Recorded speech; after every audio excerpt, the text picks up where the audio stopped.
मुंबई महानगरपालिकेमध्ये ज्या काही जागा ठरवायच्या असतील, महापौर ठरवायचा असेल, याचा सर्वस्वी अधिकार देवेंद्र फडणवीस साहेब असतील, एकनाथ शिंदे साहेब असतील किंवा अजितदादा असतील, या तिघांना आहे। इतरांनी केलेल्या स्टेटमेंटला एवढं सिरियसली आम्ही घेत नाही, कारण की प्रत्येक पक्षाच्या नेत्यांना, जे नेते आहेत त्यांना असं वाटतं की आपला महापौर झाला पाहिजे, आम्हालाही वाटतं, आम्ही शिवसेनेचाच महापौर झाला पाहिजे हा आमचाही आग्रह आहे। परंतु अखेरला निर्णय हे वरिष्ठ नेते घेतील, म्हणून आम्ही जोपर्यंत युती होत नाही तोपर्यंत यावर भाष्य करणं उचित समजत नाही।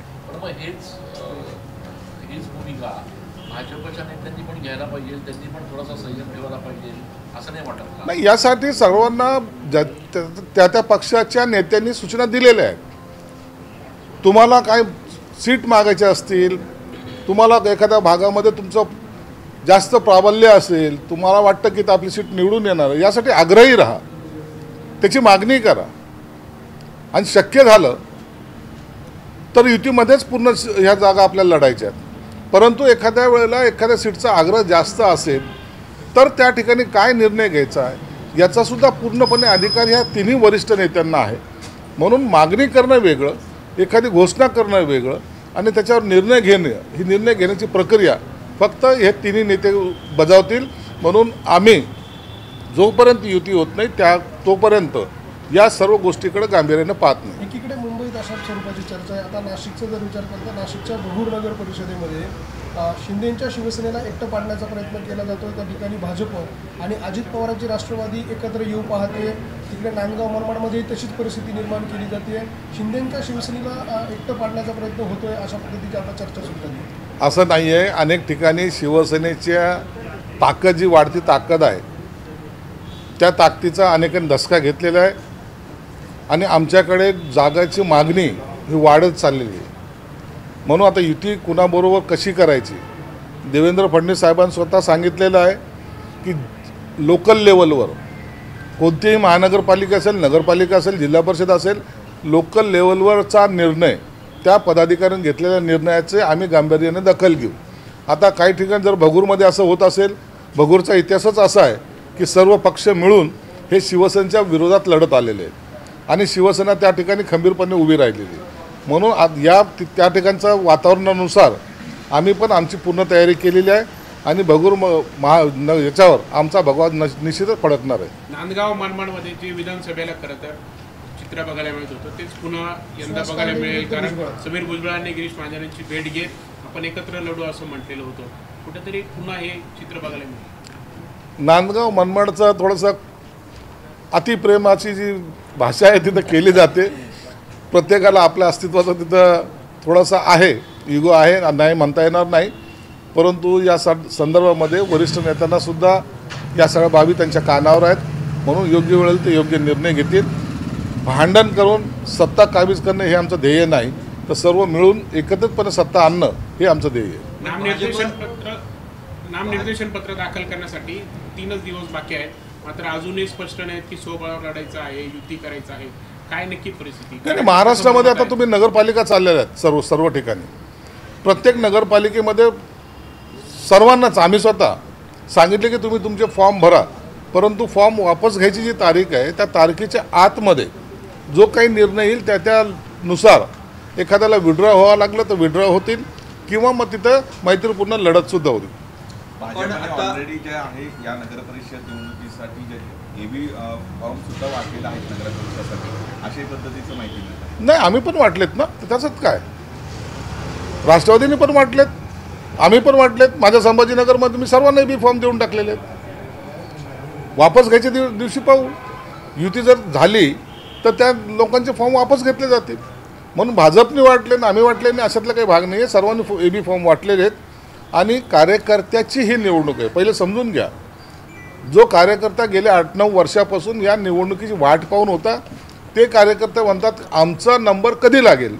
मग अशा वेळेला त्या कार्यकर्त्याला सामावून घेण्यासाठी किंवा त्याला या क्षेत्रामध्ये आणण्यासाठी मग काही ठिकाणी आम्हाला कॉम्प्रोमाइज करावं लागेल, मैत्रीपूर्ण लढतसुद्धा होईल, असं एकंदरीत चित्र आहे। नाही, पण मग कार्यकर्त्याला तुम्ही एकीकडे म्हणता त्याची निवडणूक आहे, त्याला तुम्ही एबी फॉर्म पण देतात आणि युती आघाडी झाली तर परत त्याचा एबी फॉर्म पण काढून घेणार.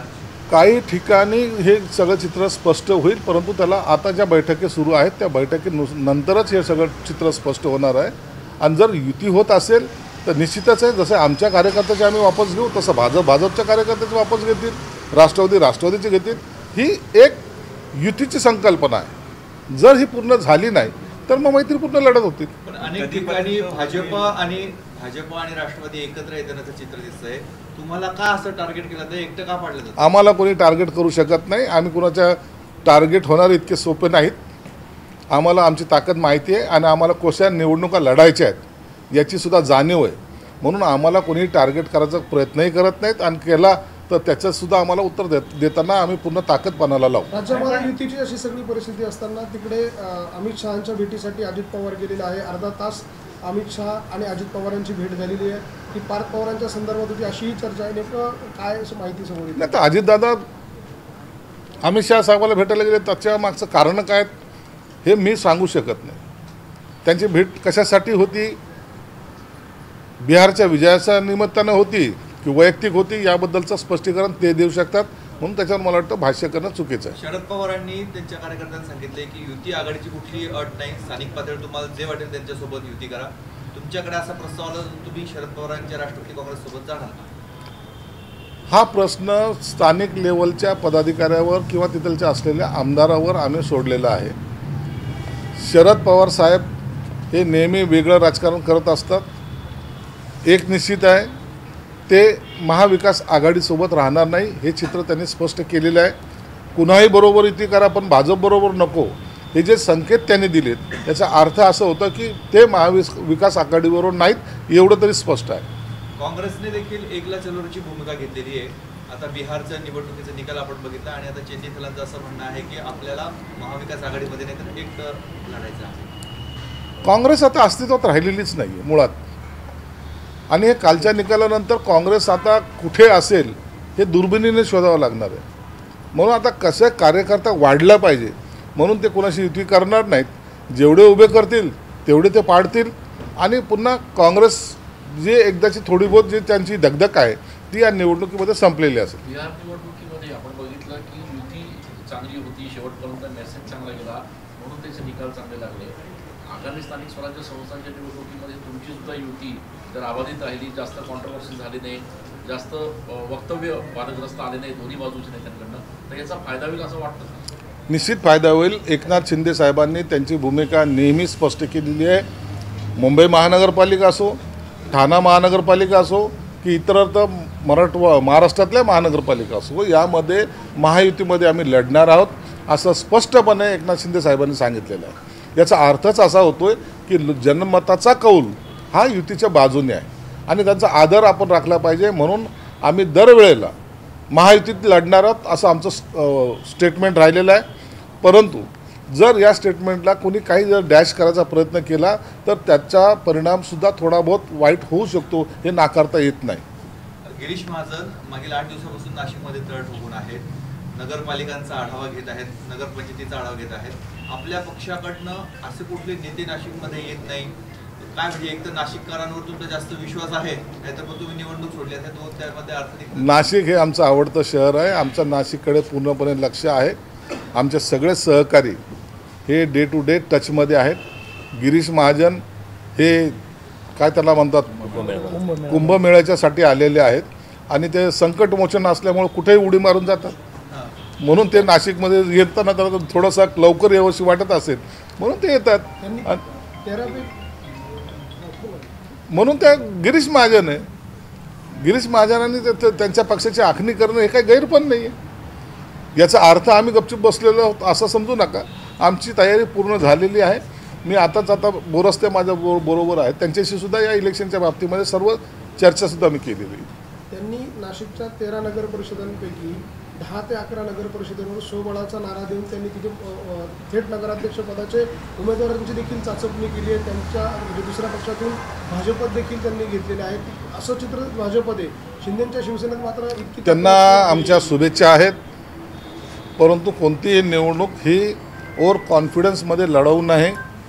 ओव्हर कॉन्फिडन्स जर असेल तर त्याचा परिणाम योग्य तसे निघत नसतात. म्हणून आपण अकेला चलोरच्या भूमिकेपेक्षा माहिती म्हणून सगळ्यांना बरोबर घेऊन जर लढलं तर विजय हा निश्चित आहे. तोच प्रॉब्लेम आहे. आपण सातत्याने म्हणतात की एकत्र लढलं पाहिजे, महायुती म्हणून लढलं पाहिजे. गिरीश महाजन म्हणजे गेल्या अनेक दिवसांपासून 100+ नारा महापालिकेच्या निमित्ताने देत आहेत.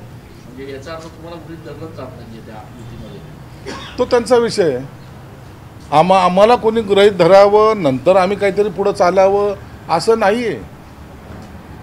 आम्ही आमचा पक्ष म्हणून आम्ही आमच्याकडे पाहतोय. तर आम्हाला काय लढायचं, कशी रणनीती आखायची याची पूर्ण तयारी आमची झालेली आहे.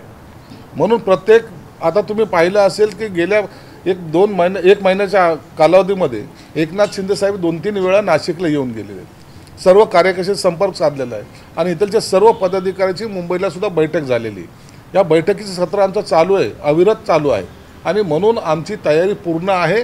आम्ही या नाशिक महानगरपालिकेवर युतीचा भगवा फडकवण्याच्या तयारीत आहोत, परंतु भगवाच इथं असला पाहिजे हा आमचा आग्रह राहील. कुंभमेळ्याची कामं असतील किंवा महापालिकेची कामं असतील, आपल्या पक्षाकडून आक्षेप हे घेतले जात आहेत, त्यावरच्या तक्रारी हे केल्या जातात. आपण समाधानी नाहीत का? आपल्या विश्वासात घेतले जात नाही? काही वेळेला होतं आहे, काही वेळेला कार्यकर्त्याची कुचंबना होती, हे मान्य करावं लागेल. परंतु याचा सर्व तक्रारी असेल किंवा त्यांची नाराजगी या पदाधिकाऱ्यांनी एकनाथ शिंदे साहेबांच्या कानावर टाकलेले आहेत आणि ते त्याच्यावर योग्य निर्णय घेतील. Okay, thank you.